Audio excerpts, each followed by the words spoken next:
Hey guys! What's up? Alpha Lion Simba here, and I'm here for an audiobook. I'm going to read to you The Lion King, the junior novelization from the 2019 film. I'll be doing impressions of some of the characters, and if some of you want to leave roleplay comments in the comments below, feel free. But with the female characters, the only one I'll be doing an impression of would be Shenzi.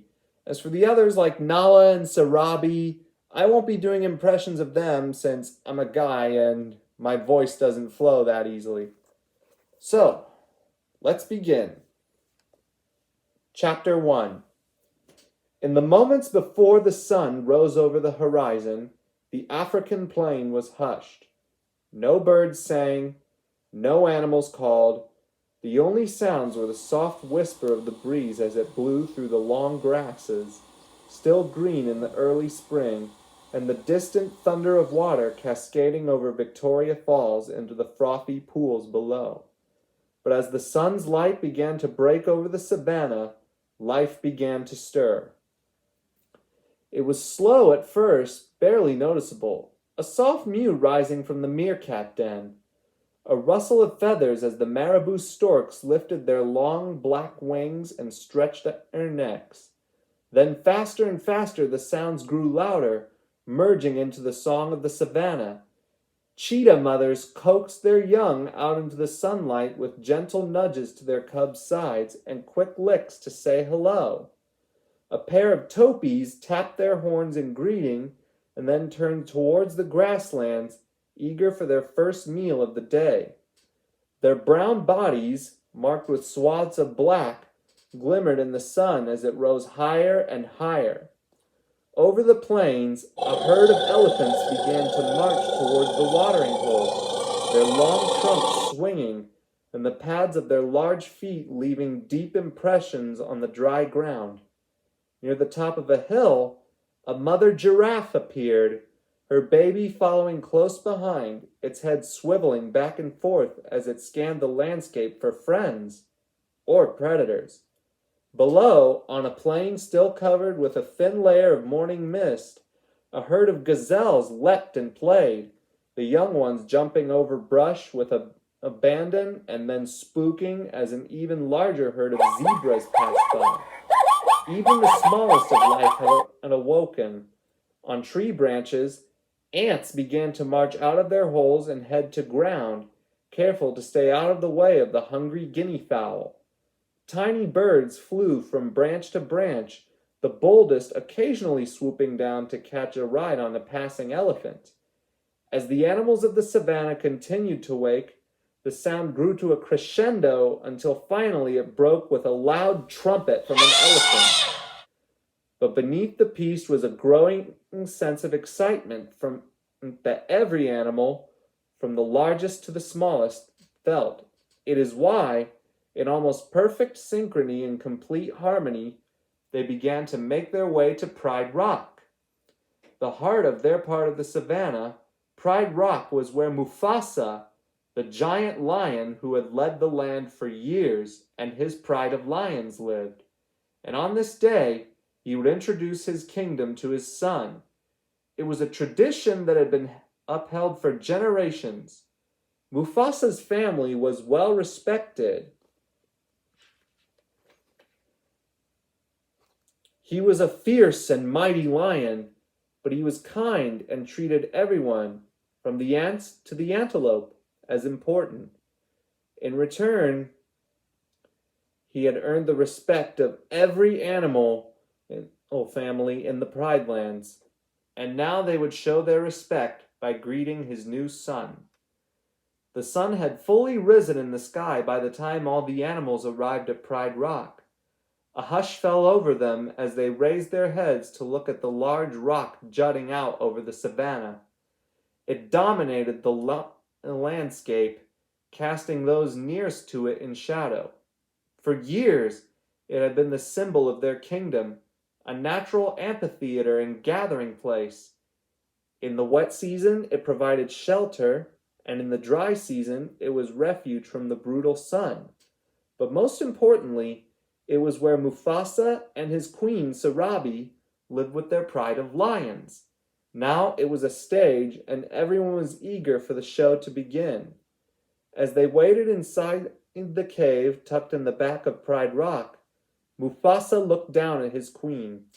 Beside her, their young son, Simba, slept peacefully, unaware of what was in store.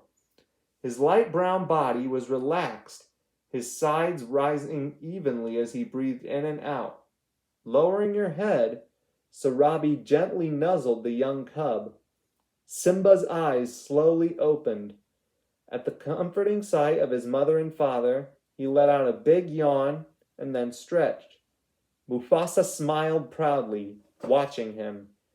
He had done many great things in his life, but the thing he was most proud of was this: his son, his queen, and the life he had created for them. Hearing footsteps, Mufasa turned and his grin grew wider. His old friend and confidant, Rafiki, had arrived.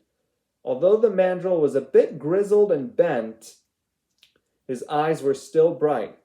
He leaned on his wooden staff a little more than he once had, but his steps were still light.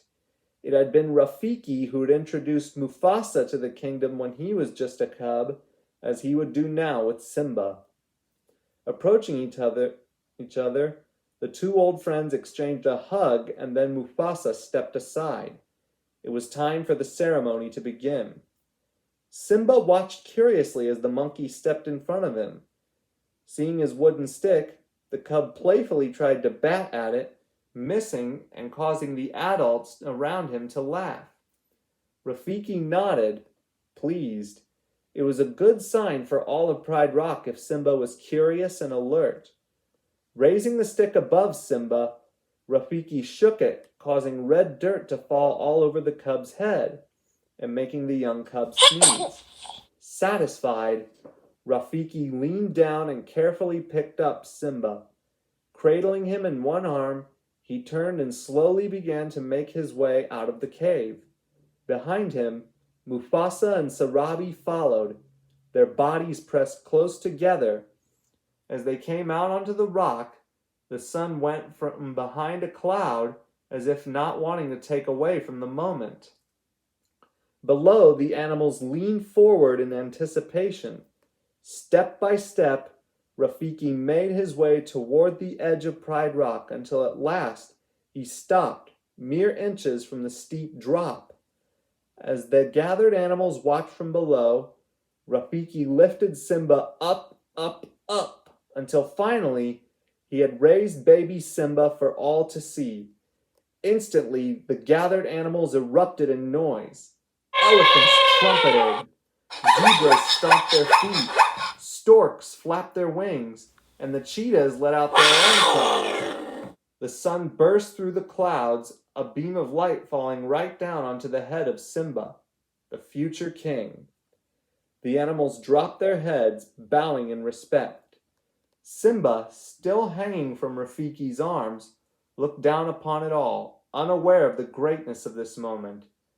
This was the way of life on Pride Rock. It was how it had been always and how it should always be. It was the circle of life, the way of the savannah. Through times of hardship and times of ease, the animals relied on one another and on the order of life to keep them going.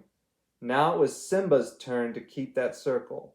And while he didn't know it yet, someday it would be up to him to take his father's place and complete the circle when he was king.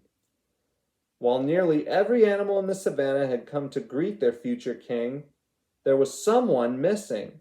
Someone whose presence, while not missed by others, was keenly felt by Mufasa. His brother, Scar, had missed the event.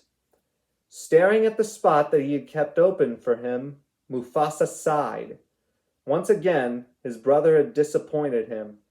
He had hoped that just this once, Scar would step up, prove that he was above his petty jealousies, but his hopes had been in vain. Scar acted as he had always been, bitter and resentful, angry to the core. As Mufasa followed Rafiki and Sarabi back into the cave, His eyes wandered down to the shadows beneath Pride Rock, where Scar made his home. Anger began to replace the disappointment he felt. Yes, Scar had been second born. That was not Mufasa's fault, yet somehow he had become the villain in the story of Scar's life.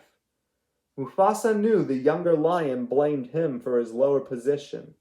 Scar was a fool and a bitter lion, content to slink about stirring discontent among the young lions and mocking and disrespecting his brother at every turn, like he had done that day.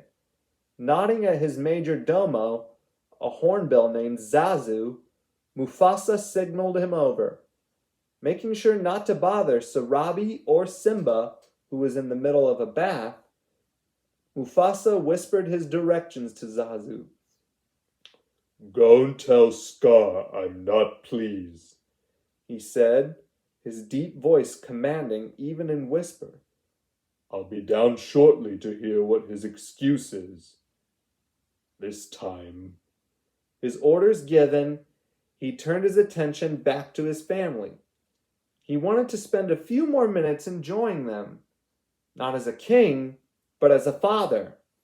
Then he would go talk to Scar, not as his brother, but as his king.